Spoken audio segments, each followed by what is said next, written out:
Coming in at number 10 today, we have Kate Middleton. When sibling rivalry is a common thing, Kate Middleton and Meghan Markle have drama that is a bit more than that. When news started to arise that there was a lot of tension between Kate and Meghan as the two were not getting along, this meant that Harry and William were also not getting along. With the whole family not seeing eye to eye, it became super hard on everyone, including the Queen. It said that the Queen was actually so fed up with the drama that she even ordered Kate and Meghan to sit down and sort it all out. With Kate feeling like Meghan was using her to climb the royal ladder, Kate would even use this time to state that she was very suspicious of Meghan and that she had no interest in becoming Meghan's friend. Soon the media would even start to state that Meghan made Kate cry on her wedding day. Although Kate would end up sending Meghan flowers to apologize, Kate still didn't want to have an opportunity to become close to the actress. It said that Kate was really hesitant about pursuing a friendship with Meghan when they first met, as Kate is a very private person and she likes to keep things that way.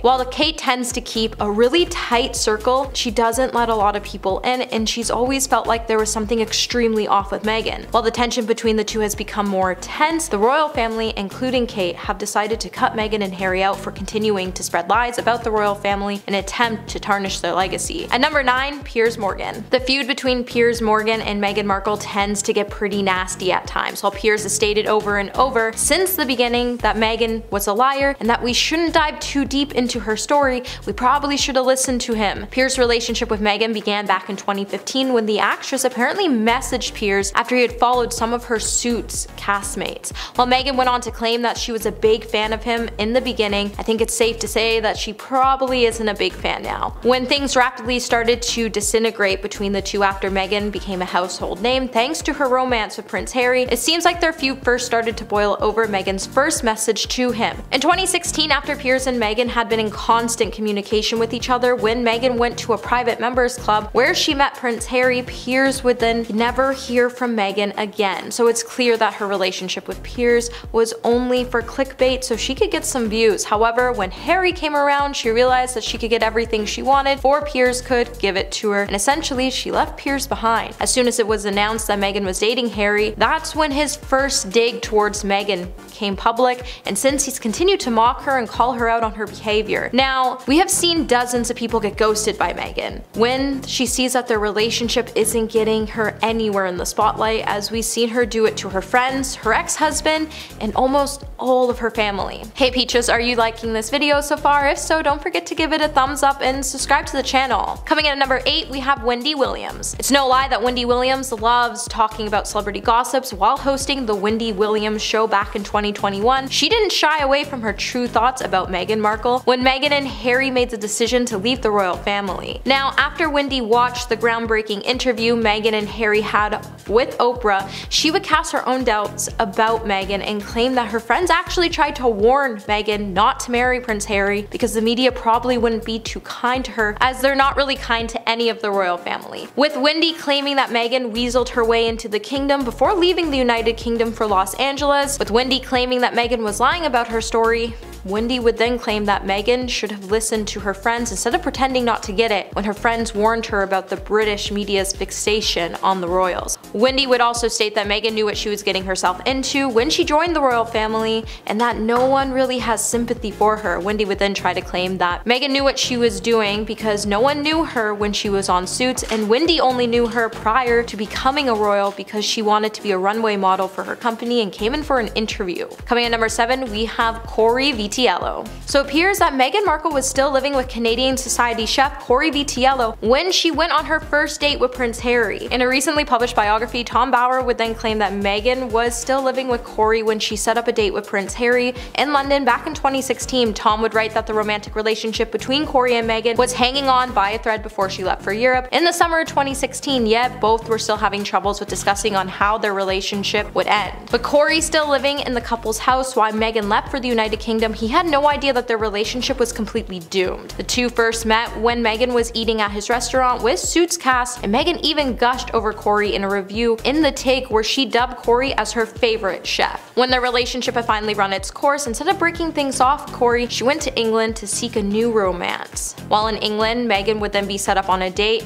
with Harry by a friend. And then when Harry came to visit Meghan in Toronto, Corey would realize that the relationship was officially over and Meghan's cruel and sensitive soul would be revealed to the world. Coming in at number 6, we have Trevor Engelson. If anyone knows the true colors of Meghan Markle, then it would be her ex-husband Trevor Engelson. Trevor, who is a producer, has kept it pretty tight-lipped when it comes to talking about Meghan. However, when royal biographer Andrew Morton released a book on Meghan called Meghan a Hollywood Princess, the book would dive into the idea that Trevor actually had a lot to say about Meghan. He was actually just waiting for someone to believe his side of the story. According to Andrew, Trevor actually dislikes Meghan. When Trevor and Meghan first got married, everything was fine. However, after she started to rise to fame, she would begin to treat Trevor like the dirt under her shoe. And if this isn't giving you any red flags, then maybe I should bring up the fact that the palace staff has also said that once Meghan moved in, she also treated them like the dirt under her shoe. Trevor felt elevated in their marriage at first. He didn't really think anything was going wrong. However, things finally ended and it would leave behind a never-ending cold fury towards Meghan. With Meghan once claiming that she couldn't imagine her life without Trevor, she would then mail him back his wedding ring instead of breaking things off in person, and she would then come to the house to collect her blender. And it said that Meghan initially just called things off because he refused to cast her in any of his shows. Number 5. Jason Kanoff. Jason Kanoff joined Kensington Palace back in 2015 and became the communications secretary for the Duke and Duchess of Sussex. Known to be a trusted staffer, he was even asked to help with private letters to Meghan Markle's family. Jason was working with the royals at the time the allegations against the newspaper publisher were made, and just 2 months after Meghan asked for his feedback on the famous private letter to her father, Jason would turn his back on her and is said to be the person who submitted the bullying allegations to the HR department in October of 2018 that claimed Meghan was bullying royal staff members. The claims were raised to HR in a bid to get Buckingham Palace to protect the staff that Jason alleged were coming under pressure from the Duchess. A source would then also tell Times that Prince Harry also then pleaded with Jason not to pursue the bullying allegations. A month after reporting the allegations of bullying, Jason would hand in his notice and he would take up a job as an advisor to Prince William, and he is now the chief executive of the Cambridge's Royal Foundation. On top of the letter allegations Jason would hold against Meghan, he would also state that Meghan drove 2 of her personal assistants out of the household and undermined the confidence of the third one. Number 4. Camilla. Camilla tried to have a good relationship with Meghan Markle before her marriage to Prince Harry, and in the end the Queen Consort found Meghan Markle to be very disrespectful. A report would then claim that she was unable to give basic advice to Meghan because of the latter's behavior. Camilla had her own reservations about Meghan Markle much before the actor and Prince Harry tied the knot. However, Camilla chose not to voice her opinion to her stepson at the time. Since the beginning, it's said that Camilla was suspicious about the adventures from Los Angeles, and she found it really hard to believe that Meghan would sacrifice her career and independence to serve silently as a team player devoted to the monarchy. When Meghan and Harry stepped down from their royal duties, Camilla would start to refer to Meghan as a minx, because Camilla believed that Meghan was a self-seeking troublemaker whose antics would cause tears. According to palace insiders, Camilla also declared war on Meghan and even used her husband King Charles to try to stop her from becoming part of the royal family, as Camilla felt like Meghan was unfit to belong to the institution. She said Meghan has so many strikes against her and that she's unfit to become a royal. These strikes are said to include being a divorcee and a commoner, and if she had been queen at the time, she would have never allowed Meghan and Harry's union to go forward. And number 3, we have Katie Hopkins. Back in 2019, Katie Hopkins would start a scandal that got the whole country talking about Prince Harry and Meghan Markle after she made comments about the couple's decision to step down as senior members of the royal family. The Daily Mail writer and media personality made it clear that she had no respect for someone like Meghan Markle. She would then make her first of many moves to prove her distaste for Meghan when she bashed the Duchess for being addicted to her Instagram page. Katie also became very vocal when she labeled Meghan as being an American version of Kate Middleton and a budgeted Princess Diana with an Oscar-winning innocent face. Her anger would then go furious after Prince Harry started to plead for his girlfriend's privacy with the press. Katie would then go off on her rant and say, if you don't want Miss Sparkle trolled on social media, advise her to stay away from posting pictures of bananas spooning on her Instagram account. Number 2, Aaron Fox. Foster. If you don't know who Erin Foster is, she is a comedy performer and a writer who has a notorious history for blasting several celebrities on her Instagram page, and this includes Meghan Markle. However, the way she chose to shade Meghan Markle was actually pretty hilarious. In November 2017, Erin would post a photo of Meghan from her Deal or No Deal days, and she would caption the image by saying, "Never forget." Later, during another occasion, she would opt to post another image of Meghan holding a briefcase from the same show,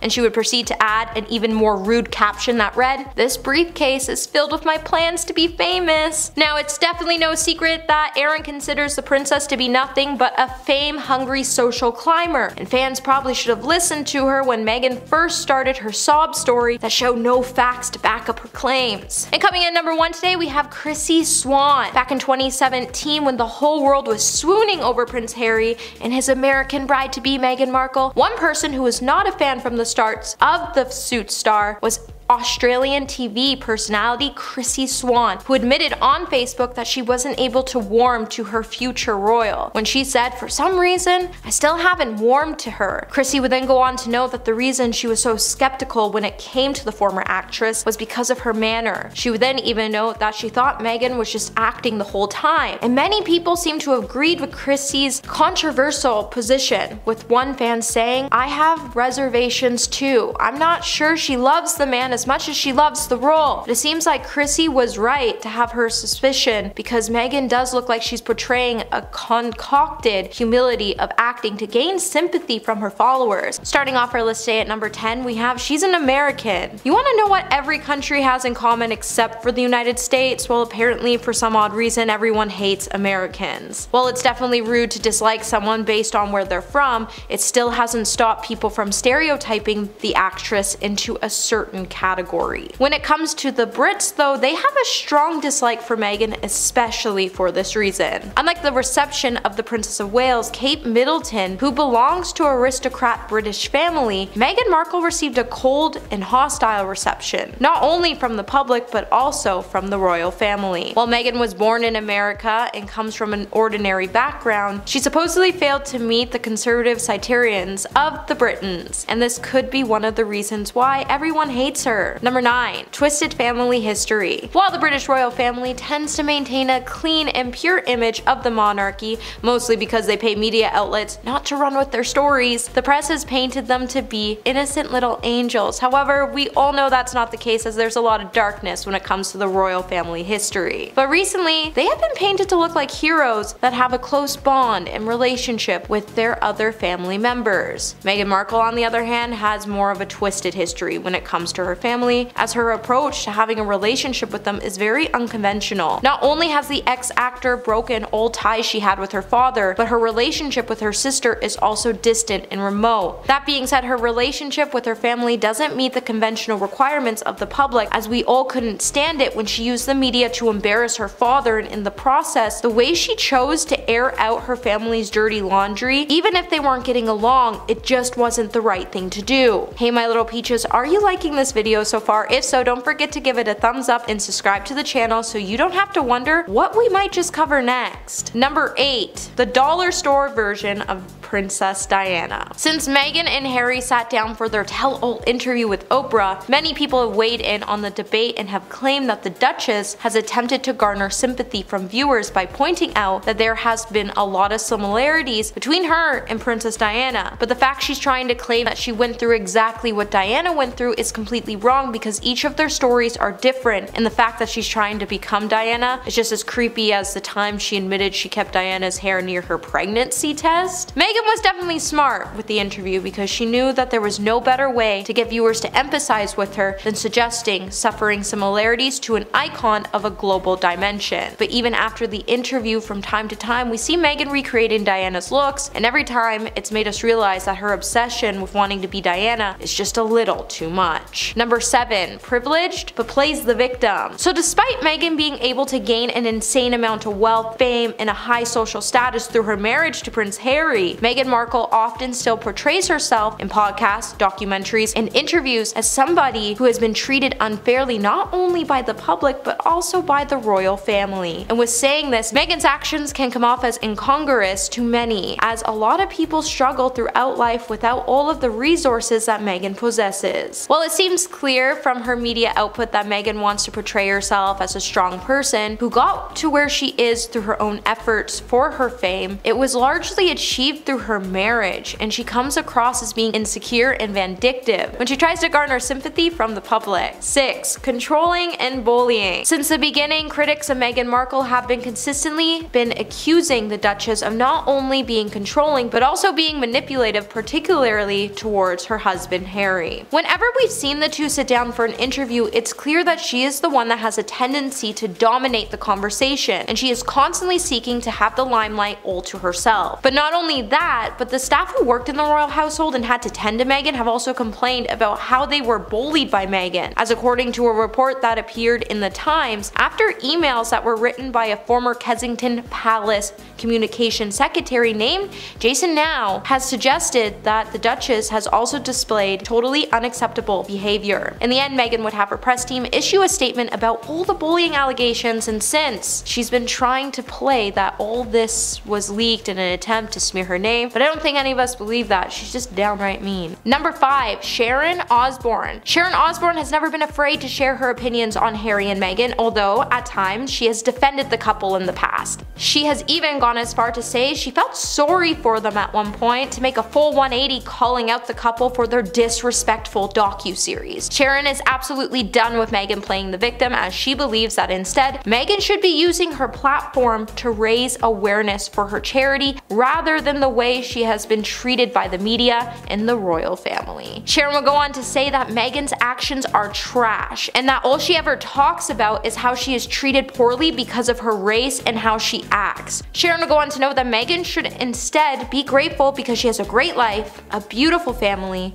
and she's very much in love and needs to get a life and move on already. With every interview Meghan and Harry do, it seems like all they do is whine about how there's no positive points to any of their stories or proof to back up their stories, so for the most part, Sharon just thinks they're lying. While the press may be hard on Meghan when she came to England, they're hard on so many people, including the rest of the royal family. Number 4. Jeremy Clarkson. Back in December, Jeremy Clarkson would publish a very misogynistic article about Meghan in The Sun, where he wrote that he hated the Duchess of Sussex on a cellular level. In the article, Jeremy would reference a famous scene from Game of Thrones where he wrote, "At night, I'm unable to sleep as I lie there grinding my teeth and dreaming of the day when Meghan Markle is made to parade naked through the streets of every town in Britain while the crowds chant shame and throw lumps of excrement at her." In a tweet published after the article was released, Jeremy would call it a clumsy reference to the scene in Games of Thrones and acknowledge that it had gone down badly with a number of different people. Jeremy would then say, "I was horrified to cause so much hurt, and I shall be more careful in the future." His article would come with the release of Meghan and Harry's Netflix docuseries, in which the couple would open up about the social media threats they received in recent years. Jeremy's article would then spark near immediate backlash from Brits, as Jeremy let his feelings about Meghan and Harry loose. Number 3. Howard Stern. US radio host Howard Stern has slammed both Prince Harry and Meghan Markle over their new docu-series, branding them as whiny bees. When the first 3 episodes arrived on the Netflix platform, it would feature revelations about everything from the couple's first date, Princess Diana, and supposed racism in the UK. However, Howard was clearly not impressed with the series, and he would criticize the pair, saying, "The show is very weird for two people who have historically pleaded for privacy." The couple who stepped away as royals have been able to retain their royal titles, and they have consistently issued statements arguing privacy was not the reason they quit the royal family. Stern would then question the motivation behind the series, which he described as being like watching the Kardashians, except it was boring to watch. Howard would say, "It's been painful. I wouldn't stay with it, but my wife wants to watch it. You know, we have shows that we watch, but they come off like such whiny bees. I gotta tell you, I just don't get it. There's nothing Nothing real about the relationship from the beginning to end. Those two whining about wah, and they don't like me, and she wants to be beloved in this country. Man, oh man. It's just very weird to watch two people screaming. We wanted our privacy. We wanted the press to leave us alone. But then we saw them all release everything about their lives on Netflix, so Howard, I personally just don't get it either. Number 2, Piers Morgan. Meghan Markle has been dubbed as being manipulative and controlling by Piers Morgan, who slammed the Duchess after the prince addressed the United Nations on Nelson Mandela Day. In his opinion, the Good Morning Britain would claim that Meghan was doing everything she could to socially climb the ladder, and it's clear that she is actually a ridiculous, two-faced sham. The brutal takedown from Piers would come right after Meghan won her bombshell privacy legal battle with the publisher of the Mail over a letter she wrote to her estranged father. Meghan has previously won the case, but gained a second victory after the publisher fought for an appeal in the case. Well, Meghan described it not only being a victory for her, but for anyone who felt scared to stand up for what's right. In a powerful statement afterwards, throughout the privacy case, there had been a number of bombshell moments from the news that Meghan drafted the letter to her dad knowing that it could be leaked. However, Piers would hit back at Meghan's claims, and he would mock her for impersonating some kind of letter day Winston Churchill rallying a nation in wartime, rather than an unemployed actress fleecing her unelected marital royal status for gazillions from her California mansion. Number 1, Bethany Frankel. Bethany Frankel is always doubling down on her criticism of Meghan Markle as she claims that Meghan has painted herself into a corner following her royal exit. Bethany has said, "Timing is everything. Don't believe you owe BS. And play chess, not checkers." Bethany has also claimed that Meghan caused herself to be in a terrible situation when she and Prince Harry stepped down from their senior royal duties in 2020, and that she effed it all up when it came to her whole life outside of the royal bubble. Bethany would also note that Meghan is a polarizing person, and that we shouldn't get it twisted, as Meghan is very much like a housewife and she can't stop talking about very things she wants to be, and that is to be irrelevant. Bethany would also state when Meghan left the royal family, she should have learned something, and that's if she wanted to leave the royal family, she should have just left the royal family, but instead we see her talking about the royal family in every single interview. But she never wanted to participate in the royal family game until she left the royal family and made it her own game. It honestly takes more energy not to forgive, but Meghan continues to hold on to her judges and expose the royal family in a very condescending way. And at number 10, Harry and Meghan are related. This should be taken with a slight grain of salt because at some point, if we go back far enough, we're pretty much all related. So as we know, Meghan was born American,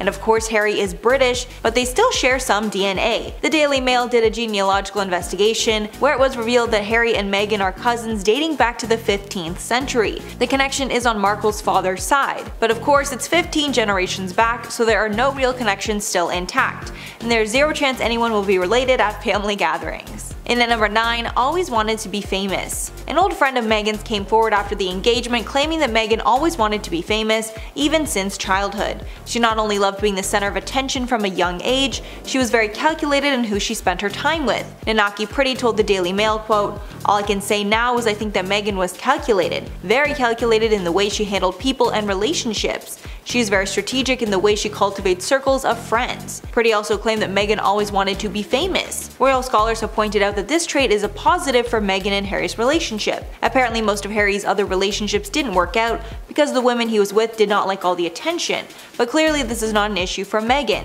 Penny Jenner, author of Prince Harry, Brother Soldier's Son, told the Express, quote, "One of the advantages of Meghan is because she's in the public eye, she likes that. The real problem with Harry's girlfriends in the past is that they absolutely hated the media attention that scared them off." And at number 8, Meghan cheated with Harry. After Meghan was confirmed to be dating Prince Harry, it came out that there might have been some overlap between her relationship with Harry and with her ex, who was Canadian chef Corey Vitello. Before she started dating Harry, Meghan was seen out with the chef on multiple occasions. Nobody thought anything about her past relationship until a fan noticed that Vanity Fair changed the date when Harry and Meghan started dating from May to July of 2016, because apparently she was still with the chef in May. Harry and Meghan first met at the Invictus Games in Toronto, and when Harry asked for her number, the Telegraph reported reported that she was still with her ex. The Daily Mail actually asked the chef about his split with Meghan, and he claimed that he and Meghan had, quote, parted permanently when Harry came on scene. However, he did somewhat hint that the pair might have been together in some capacity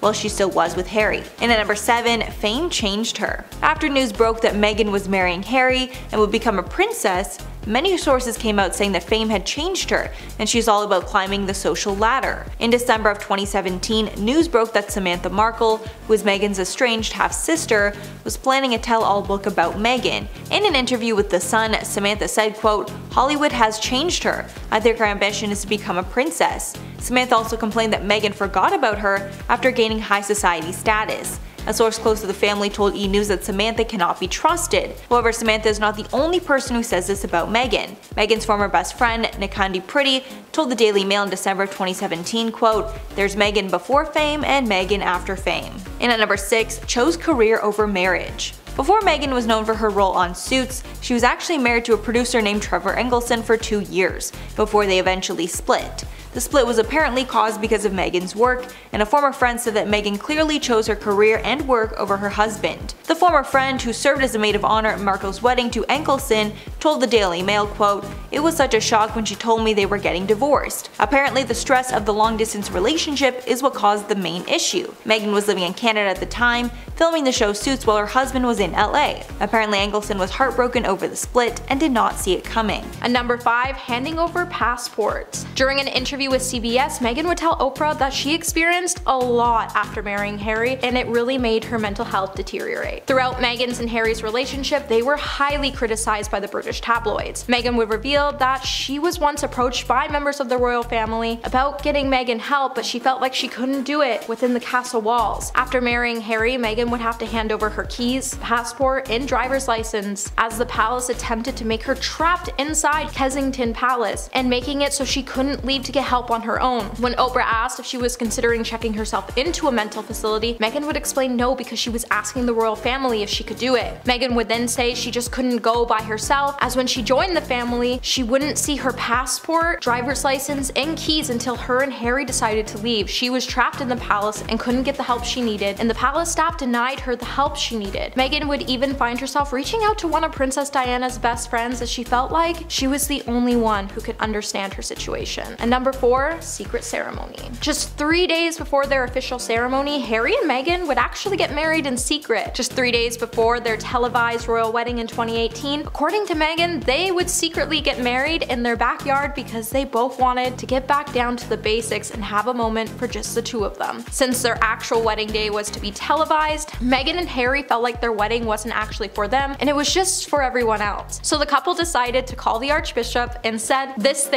spectacle is for the world, but we want our union between us. So the vows that we framed in our room are just the two of us in the backyard with the Archbishop of Canterbury." With the Archbishop claiming that the legal wedding was on Saturday, the couple just exchanged vows in the backyard, but it wasn't a legal wedding. Under English law, there needs to be at least 2 witnesses to take place in a registered venue for a marriage to be legit. So it's clear that the couple just wanted to do something for themselves before making this thing actually official, and it's actually a pretty sweet gesture if you think about it. And number 3, Harry's A-list. When Harry was one of the world's most eligible bachelors, he had a number of different girlfriends that never seemed to stick. In Meghan and Harry's new documentary, Harry would speak about the media scrutiny that brought intense pressure on his relationships, and he would compare it to things that he saw as a child with his mother, Princess Diana, after she divorced Prince Charles. Harry would say that she was one of the most powerful women in the world, but after the divorce, she was completely exposed. Harry would then explain that he has seen things, learned things about how women marrying into the institution will have to understand it comes with pain and suffering. So Harry said he didn't think he would ever meet someone who was willing and capable to withstand all the baggage that came with him. With his relationships only lasting a matter of weeks or months before it was splattered all over the tabloids, when he met Meghan, he was terrified that she would be driven away by the media. Meghan would then later reveal that Harry actually has an A-list of potential qualities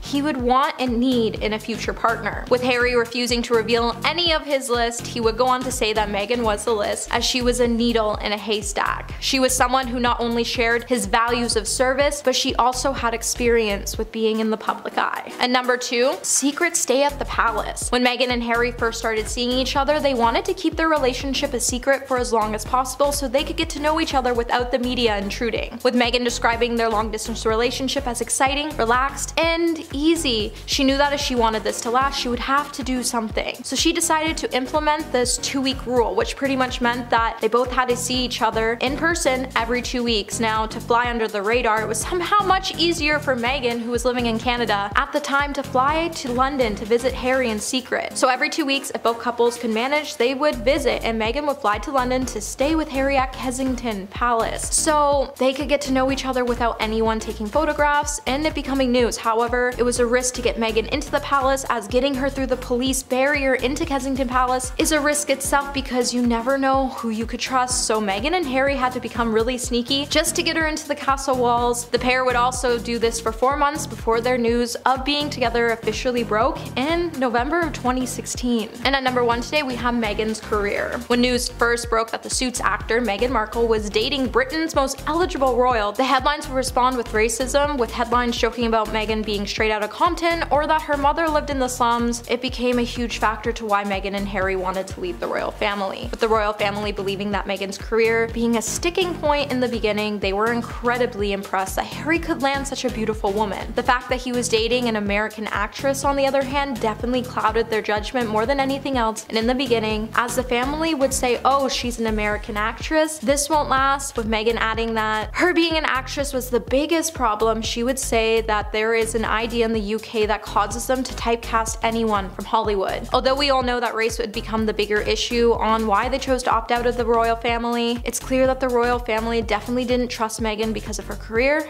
and where she was from. Coming in number 10 today, we have Samantha Cohen. Samantha Cohen was the Queen's assistant private secretary before she moved to Kensington Palace after she was entrusted by the monarchy to prepare Meghan for life in the royal family. Originally from Australia, Miss Cohen had planned to quit Buckingham Palace back in 2018, but agreed to stay on to help Meghan navigate through her first months as a royal. Samantha was a guest at Harry and Meghan's wedding in May of 2018 and was believed to have helped play a huge role in preparing Meghan for a garden party at Buckingham Palace, which was her first appearance as the Duchess of Sussex. She left her role with the couple in October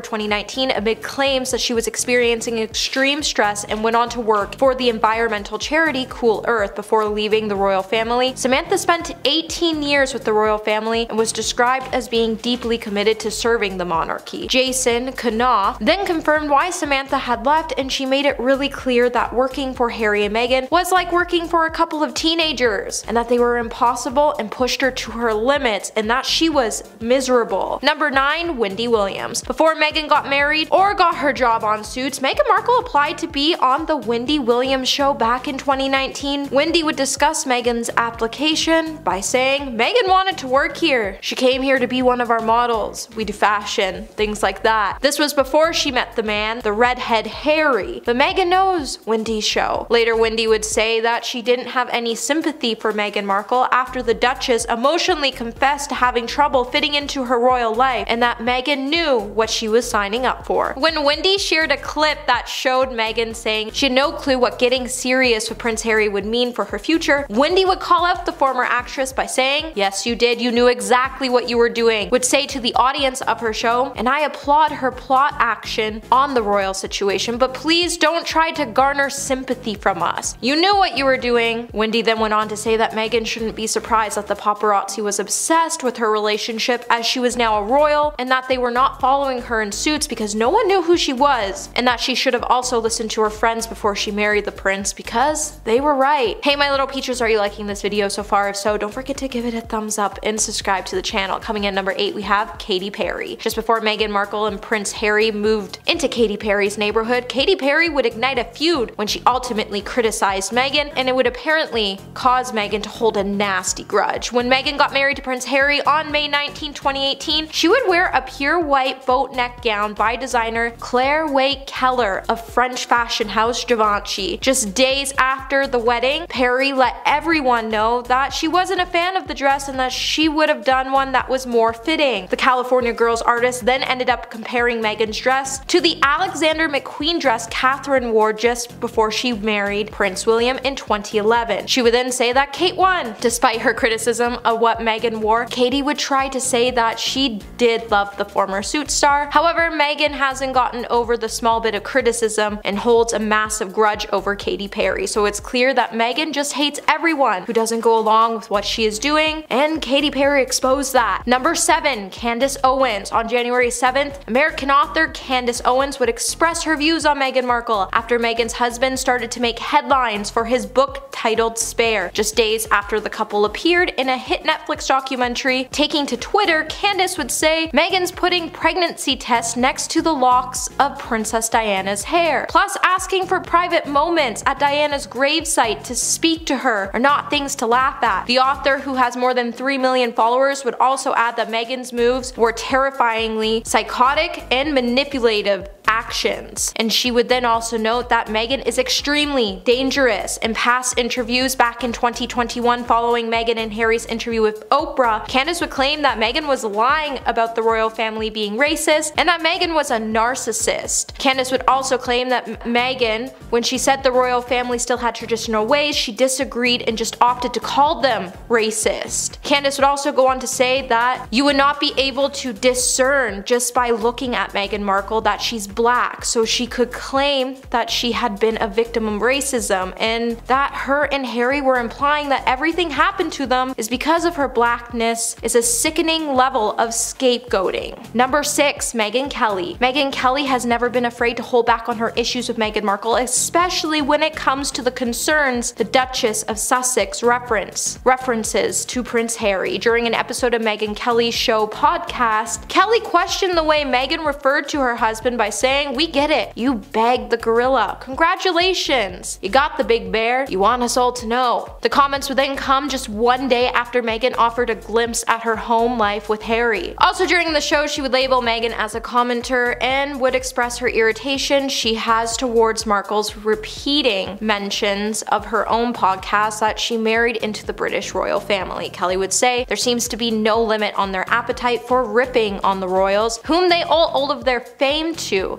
literally most of their fortune." In the past, Kelly has also frequently criticized Meghan by claiming that she is a B-list actress and Harry is thin-skinned, and she even scorned Meghan for saying that she felt objectified when serving as the briefcase girl on the NBC game show Deal or No Deal. And number 5, Kate made Meghan cry. With some claiming Meghan made Kate cry, others will claim that Kate made Meghan cry, with the alleged versions of the events still being in headlines after it was said that Meghan made Kate cry during a row over bridesmaid dresses. Meghan would later disagree and claim that it was actually the other way around. Meghan would say that Kate was upset about something and she later owned up to it and apologized by sending flowers to her. While Meghan would go on to explain that it wasn't a confrontation, she would also say she didn't exactly think it was fair to Kate to get into the details, as Kate had already apologized to her by buying her flowers. Meghan would then also go on to say it's kind of hard being blamed for something she didn't do, and it was actually her that cried over the incident. While Meghan wouldn't state during the interview what the two had actually had an argument over, in the docuseries it would be revealed that the two actually fought over Charlotte's dress. Recently, with the rift being brought up again, Kate has been feeling sort of mortified as she thought they worked things through, and now it's been circulating again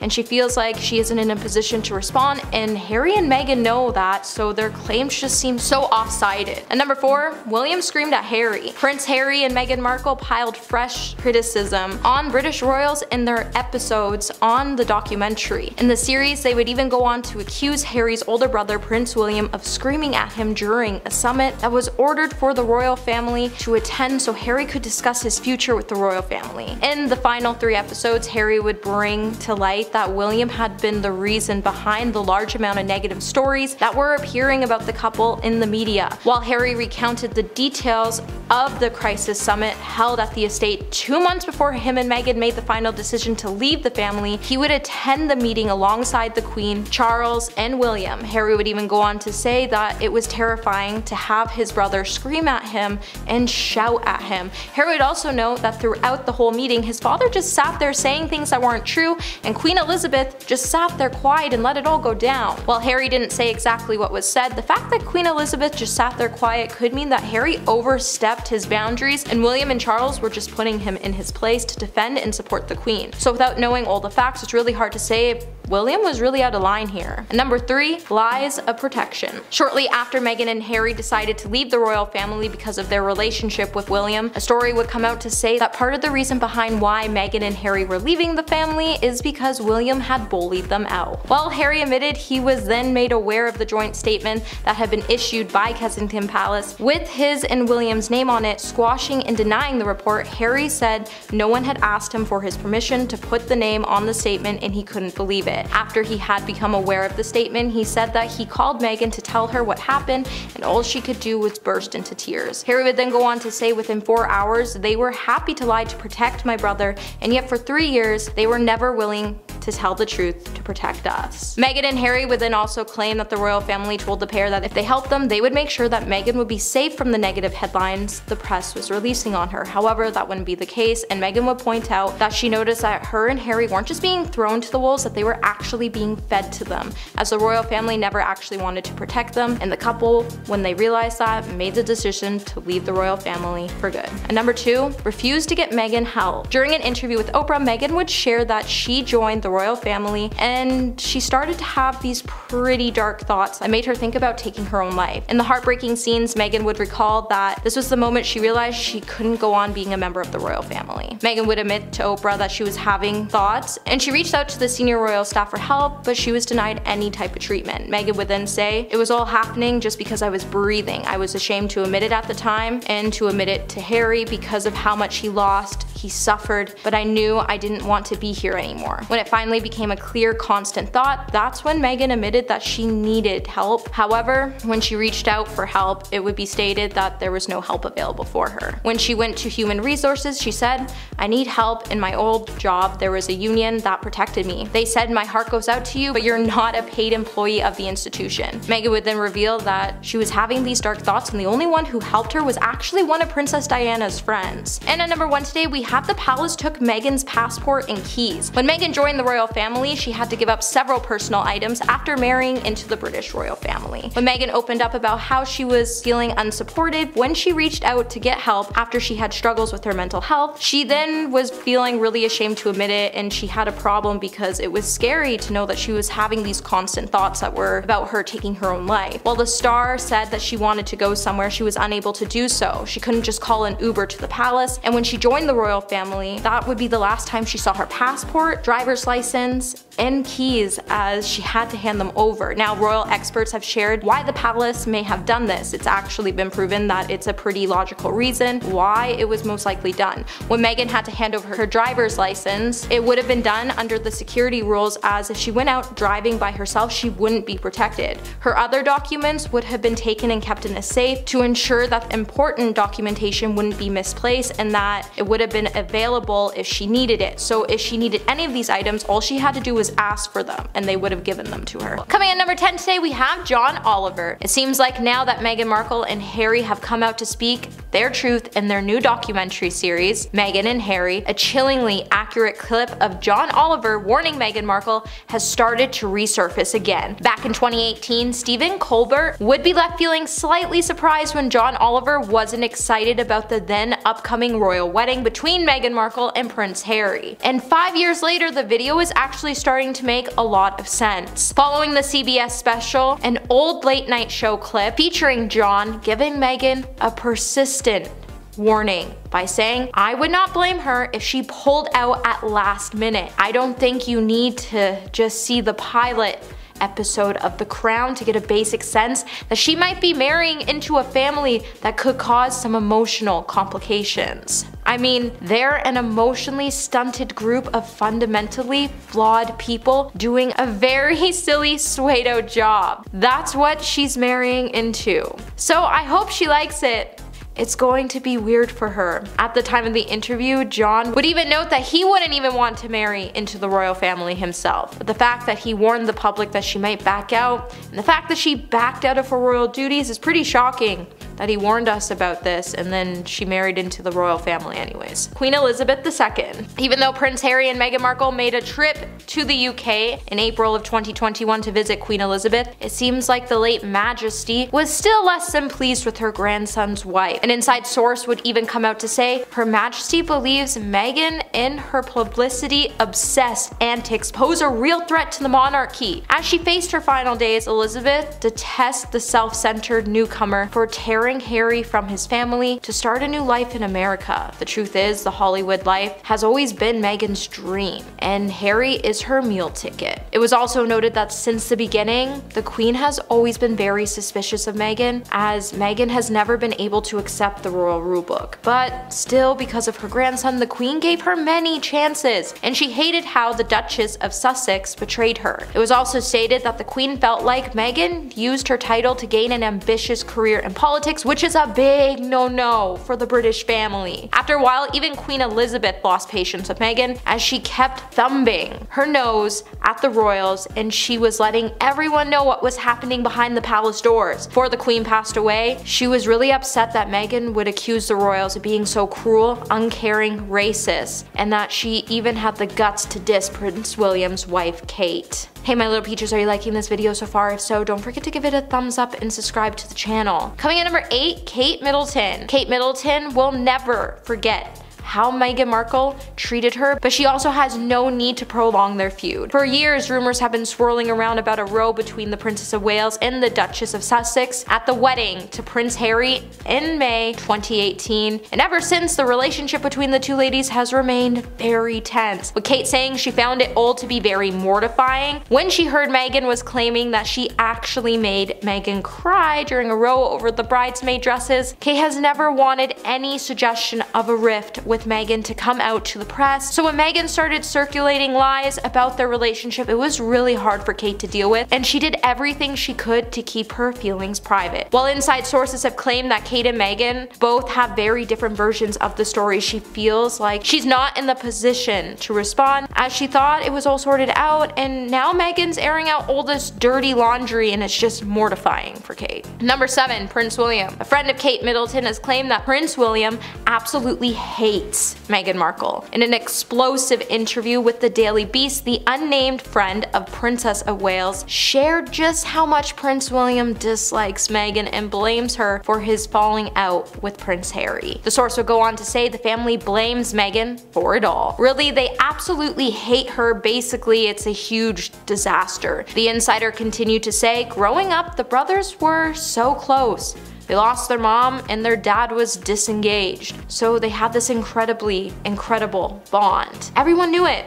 And then Meghan came along, everyone warned him off, but he wouldn't listen, and she just ripped him away. The bond is gone, completely gone, and this film is the latest betrayal. Now William really hates them both, and the friend would state further that it was really toxic and destructive for them all at the end of the day because they were family, and that their whole family has been ruined by Meghan. Number 6, King Charles. With Prince Harry and Meghan Markle continuing to air out the royal family grievances, despite making a few attempts to repair their relationship with the royal family after the Queen's passing, the main issue at play seems to be the ongoing release of their various media projects. With Harry's book and the couple's docu-series being released, it has caused some major tensions between the royals. And Charles has been left feeling pretty betrayed when it comes to Meghan's actions. If you don't recall, during Meghan's and Harry's wedding in 2018, Meghan's father couldn't attend, so she asked Charles if he would walk her down the aisle, and he would agree to Meghan's request because he's always actually been quite fond of her in the beginning. But now he's actually just somehow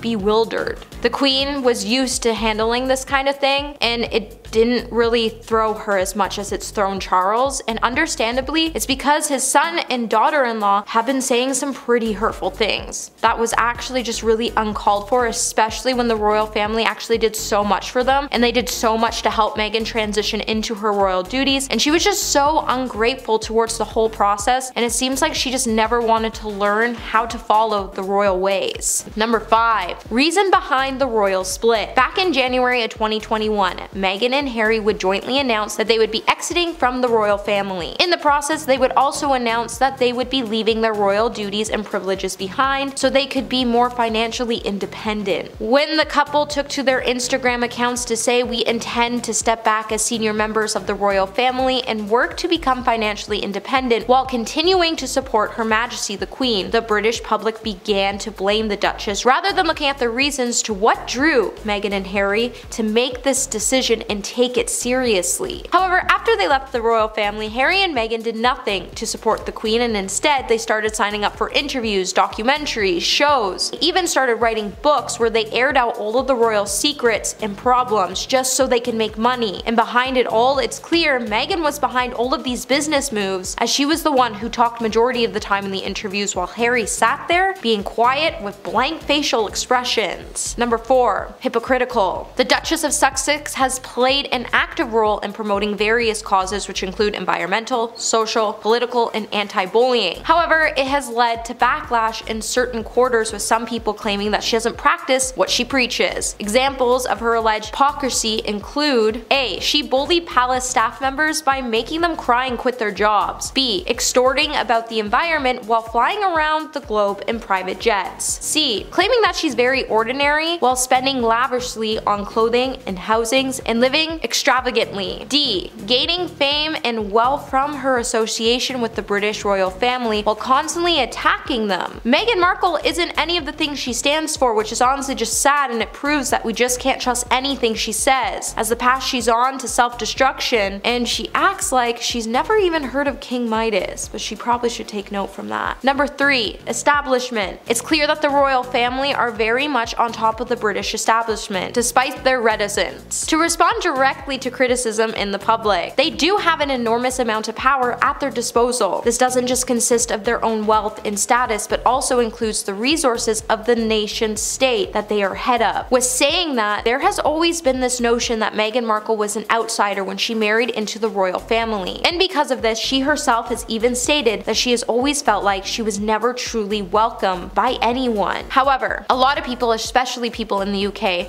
have automatically taken the side of the royal establishment, and this translates into expressing antipathy towards Meghan, which has left her to feel like she is David and Goliath.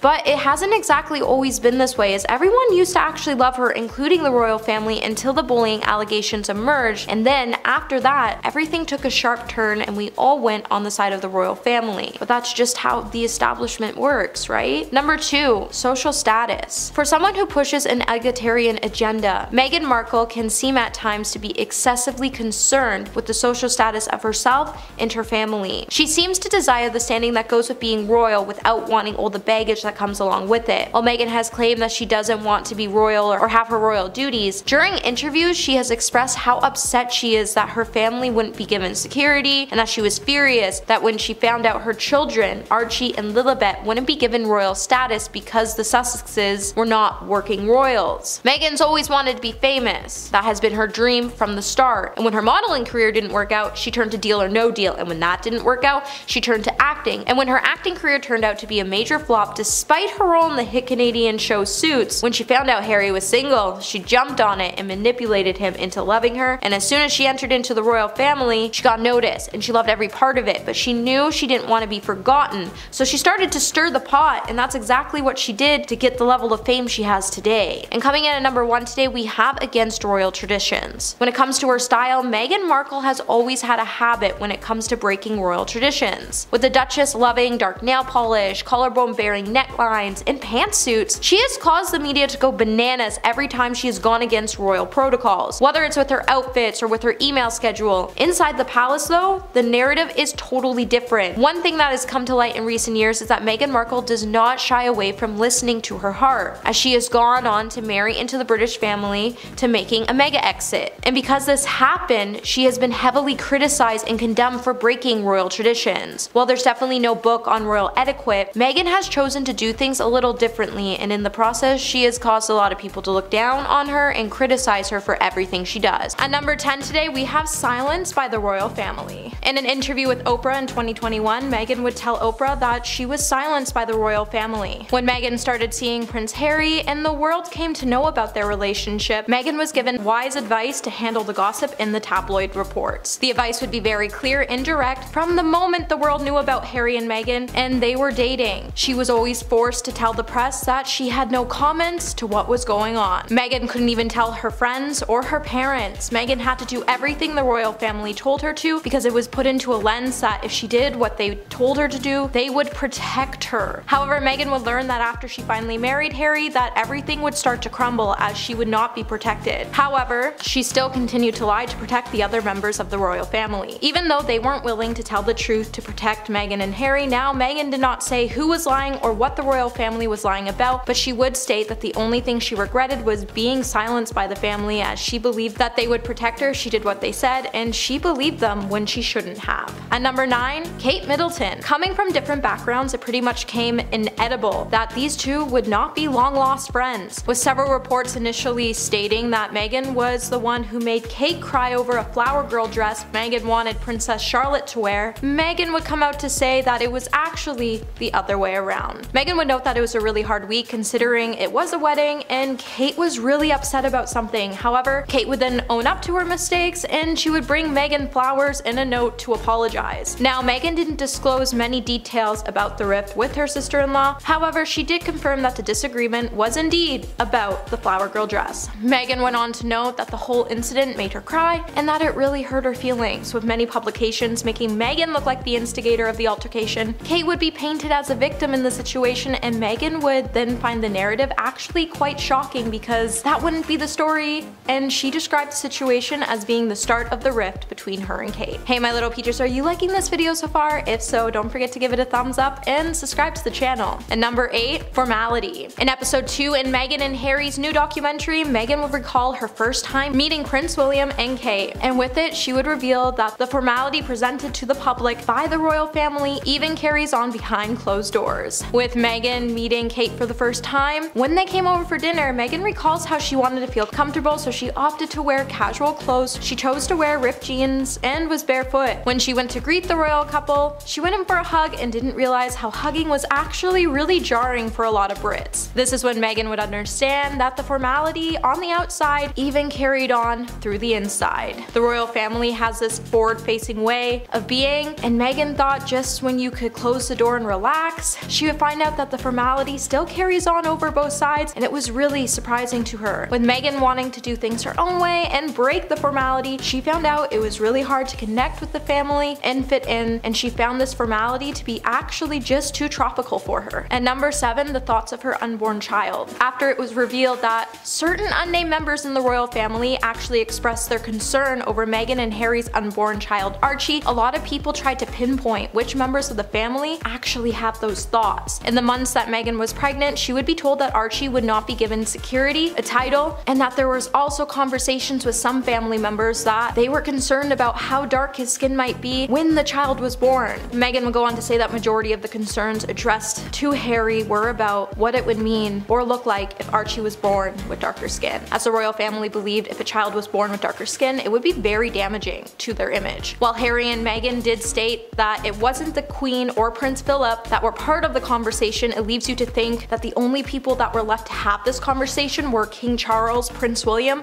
and their wives. No matter who started the conversations or the claims, it's pretty serious, and it's actually really concerning that the people who came into power and who will be entering into power very soon could actually have had such hurtful conversations about an unborn child. And number 6, had to quit. After months of speculation from royal watchers, Meghan and Harry would announce their plans to step back from the royal roles as senior royals. When the couple finally had enough of being scrutinized by the press and the royal family, they would finally say enough is enough, and they would enter into several weeks of negotiations for their exit as senior and working members of the royal family. However, the couple felt extremely trapped with being in the royal family. Harry would even go on to say, no matter who you are in the royal family, no matter what's going on in your personal life, no matter what's happened, if the bike rolls up and the car rolls out, you gotta get dressed, you gotta get in there, wipe the tears away, shake it off, off and be on your A game. With racism being the largest reason to why the couple stepped down from their duties and left the UK, in their documentary the couple would state that there was a lot of misinformation about them and why they had to quit their royal obligations, and the biggest reason is because Meghan needed protection. And while the couple has gone on to say that the institution knows the full truth, the media knows the full truth, anybody in their situation would have done the same thing. Halfway at number 5, does not treat animals well.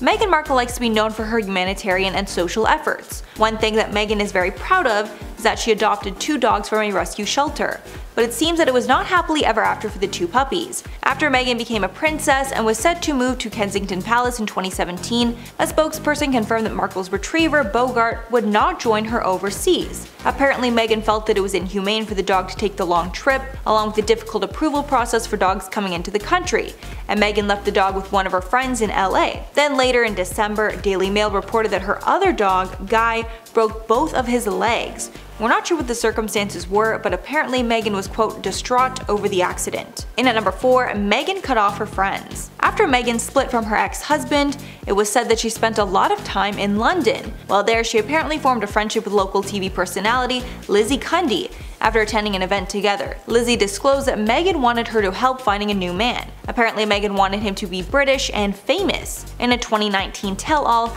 Cundy wrote about Meghan, quote, "We were having a girly chat and then she said, 'Do you know any famous guys? I'm single and I really love English men.' So I said, we'll go out and find you someone." Apparently Meghan was interested in soccer player Ashley Cole, but it didn't go anywhere. Then Meghan apparently slid into the DMs of X Factor winner Matt Cardle in 2015, but shortly after that Cardle just stopped replying. But apparently after Harry showed some interest in Meghan, Meghan felt she had no need to stay in touch with Lizzie Cundy anymore and basically ghosted her. Apparently Cundy asked Meghan about Harry, then they chatted for a bit, but never saw each other again. Cundy added, quote, "I was literally ghosted by her." In the number 3, the staff hate her. It was reported that while Meghan and Harry were living in the royal palace with the other family members, the staff hated Meghan so much that they started to quit. In October of 2018, a palace aide and assistant named Melissa quit because of, quote, Hurricane Meghan. Apparently Melissa was a longtime aide of the family's and a trusted assistant, but that all changed when Meghan came into the picture and annoyed the staff with her requests. Apparently Meghan adopted a lot of West Coast habits like waking up at 5 a.m. and, quote, bombarding aides with texts. One source told the Mirror, quote, "Meghan put a lot of demands on her and it ended up with her in tears. Melissa is a total professional and fantastic at her job, but things came to a head and it was easier for them to both go their separate ways." Apparently Meghan's tension with her staff also caused a rift between Meghan and Kate. Kate apparently called out Meghan for her strict and disrespectful behavior towards the staff. In at number 2, Inappropriate Requests. On the day of Harry and Meghan's wedding, Meghan wanted everything to be exactly the way she liked it, which is usually what happens for normal weddings. But royal weddings are much different, and most of what happens is passed down for generations and become very strong traditions for the royals. Meghan tried to change a lot of things around for her wedding, which people did not like. One of the most offensive requests was when Meghan asked for air fresheners to be deployed in the chapel where she was to get married. Apparently the smell inside St. George's Chapel was not good enough for her. British insiders stated it does have somewhat of a musty smell, but it is not unpleasant, and it's expected for a building that's been around since 1475. A source said that Meghan wanted the staff to go around with spray guns to make it smell better, but the request was denied. The source said, quote, "Royal household staff stepped in and told her office politely but firmly that this was the Queen's chapel and it simply wasn't appropriate.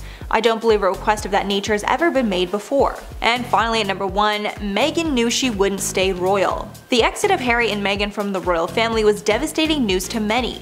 But after further investigation, it seems that Meghan might have known she was not going to be a royal for long. And she might have even concocted this scheme to get the most amount of press possible, then to leave the royal family and go back to Hollywood, where she's always wanted to be. When it was announced that the royals would be leaving, everyone blamed the decision on Meghan, as she was the only change in the family before Harry's formal exit. British columnists said that they think Meghan did not know the difference between being a celebrity and being a royal. Canadian millionaire Kevin O'Leary even slammed Meghan, saying she was the reason that nobody cares about the couple anymore. Quote, "I think Meghan got him into a bad place, and maybe she should do a little soul searching. She knew what she was getting into when she married him." Page 6 also reported that Meghan put some clothes in a storage location in Canada before she got married. She then decided to keep them in Canada, and they were sent to the couple's new Vancouver home after the Megxit announcement. Maybe Meghan left them there because she knew she would be coming back. Coming in at number 10 today, we have they question the color of Archie's skin. While being pregnant is supposed to be a joyful experience, Meghan definitely had a rough time. When Prince Harry and Meghan sat down for an interview with Oprah, they would discuss what their life had looked like since they left the royal family and their royal duties behind. One of the biggest bombshells that they would drop was that some unnamed members of the royal family had made some direct racist comments in their direction. In particular, a member of the royal family even asked what the skin tone of Meghan and Harry's future child might have. While the couple did refuse to name the royal family members that made the comments, it's been speculated that it was King Charles who raised the offensive questions. In the book Brothers and Wives: Inside the Private Lives of William, Kate, Harry and Meghan, written by Christopher Anderson, it would expose that it was actually King Charles and Camilla who were discussing the couple when Charles reportedly asked, "I wonder what the children will look like," and Camilla, being somewhat taken back by the question, she would respond by saying, "Absolutely gorgeous, I'm certain." And then Charles would then lower his voice to clarify his question by saying, "I mean, what do you think the children's complexion might be?" While Charles has continued to deny that he made the comments, he would even have a spokesperson label the book as fiction, with Harry stating that the comment was not made by the Queen or Prince Philip. It only leaves a few other senior royals who could have actually made the comments. Number 9. Sold stories to the press. In Volume 2 of Harry and Meghan's Netflix docu-series, Harry didn't hold anything back when he dived deep into the challenges and complications that he and Meghan had to face while they were working as senior royals, with Harry claiming that the palace insiders were knowingly leaking stories about him and Meghan to the press. This is when Meghan and Harry would begin their plans on relocating outside of England. While the couple finally came to the decision to move to Canada, after visiting Vancouver for Christmas, after the palace okayed the move and Charles put it into writing, reports would then emerge that the couple had plans on moving to Canada, and just 5 days after that, Charles put it in writing, it was placed on the front page of a newspaper. It then became clear to Meghan and Harry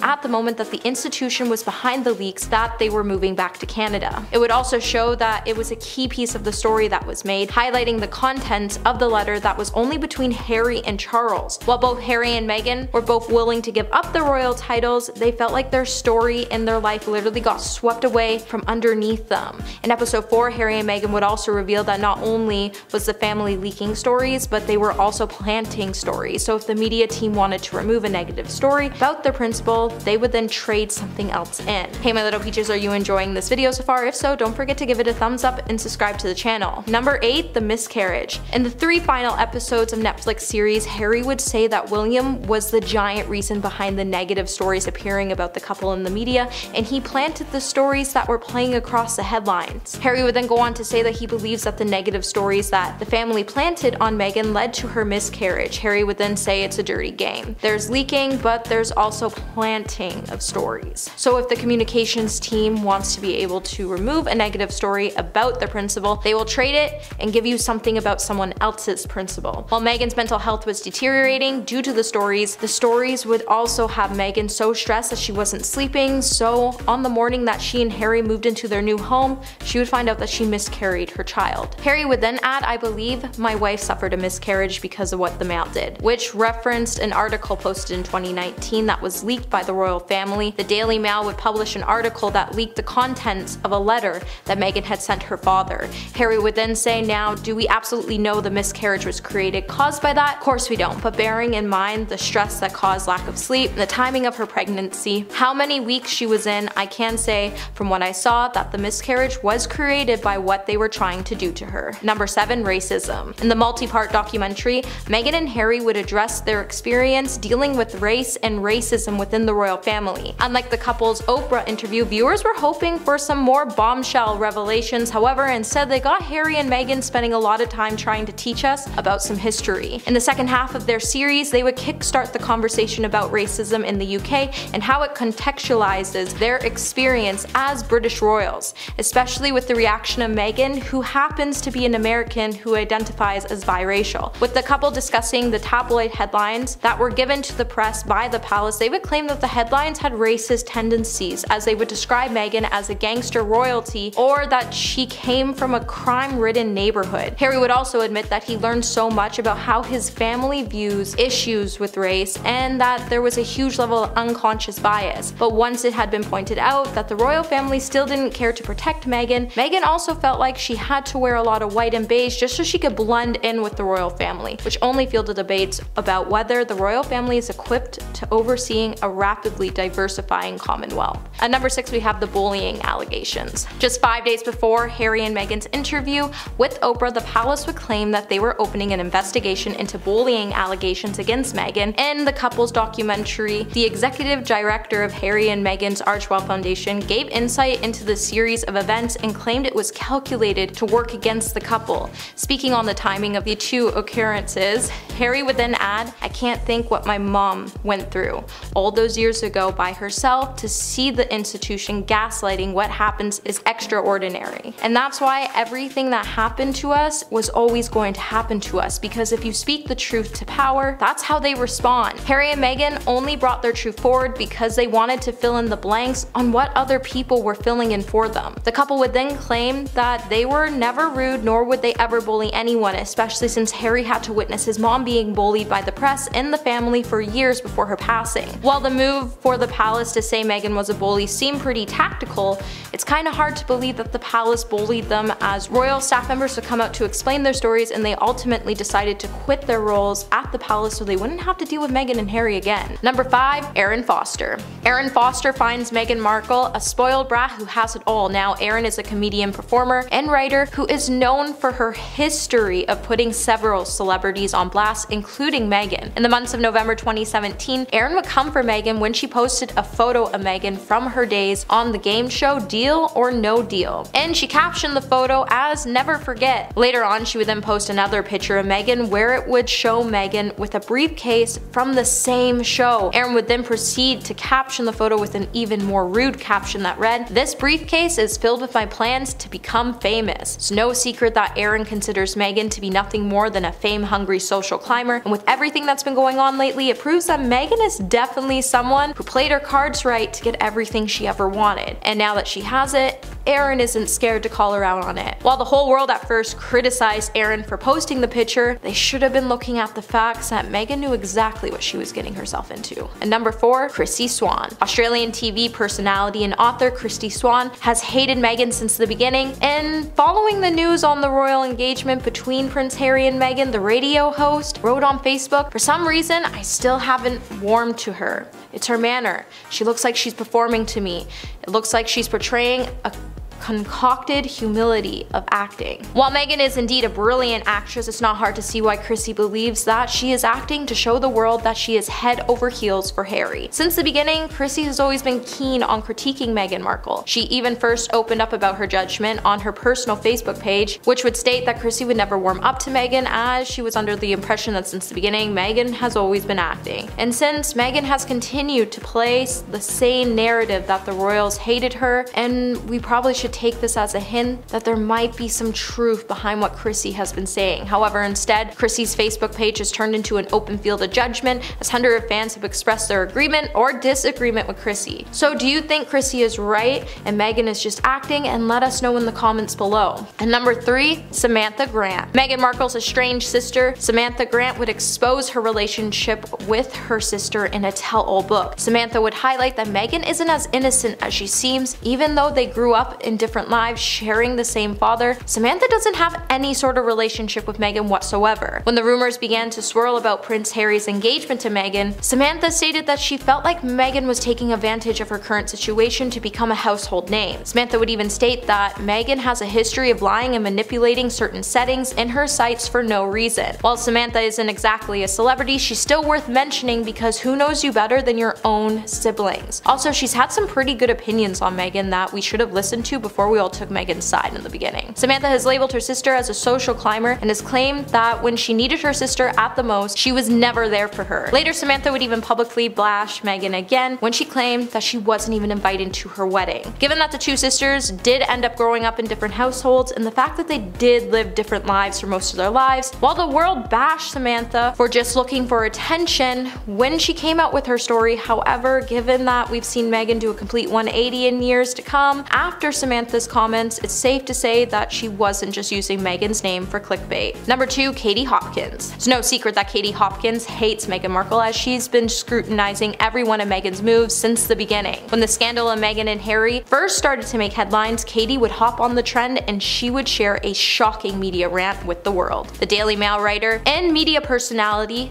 made it really clear that she has no respect for someone like Meghan Markle, with Katie finding her move to leave the royal family distasteful. She would even bash Meghan for being addicted to Instagram. Katie has also been very vocal when it comes to labeling Meghan as an American Kate Middleton and a budget Princess Diana with an Oscar-winning innocent face. Katie was also furious when Prince Harry pleaded to the media to respect his girlfriend's privacy, as Katie would say in her social media rant that if you don't want Miss Sparkle trolled on social media, advise her to stay away from posting pictures of bananas spooning on her Instagram account. Katie's rant would also include her wishing that Meghan and Harry would end up losing their royal titles. She feels like Meghan's relationship is coming off as a desperate to be a celebrity move. And coming in at number 1 today, we have Daniel Radcliffe. Now, Daniel Radcliffe doesn't just have a distaste for Meghan Markle, but he honestly just hates the whole royal family altogether. Daniel has never been afraid to confess that he doesn't agree with the whole country's appreciation for the royal family. Even though he is a patriot by heart, he doesn't understand why there is still a need for monarchy. He also didn't shy away from stating that he is extremely proud to be English. However, he believes that the monarchy still symbolizes a lot of things wrong with this country, and he doesn't understand why countries still follow the monarchy. While Daniel has said that he does sympathize with Meghan because of the harsh treatment she's gotten from the press, he also doesn't think the royal family is doing anything wrong. He simply just doesn't like them because they represent his symbol of class division, which is something he doesn't particularly like because he is an upper middle class kid. While Daniel has chosen to shade the royal family in the most respectful manner, he definitely chooses to distance himself from the royal family for a reason, and we should probably take that as a hint going forward.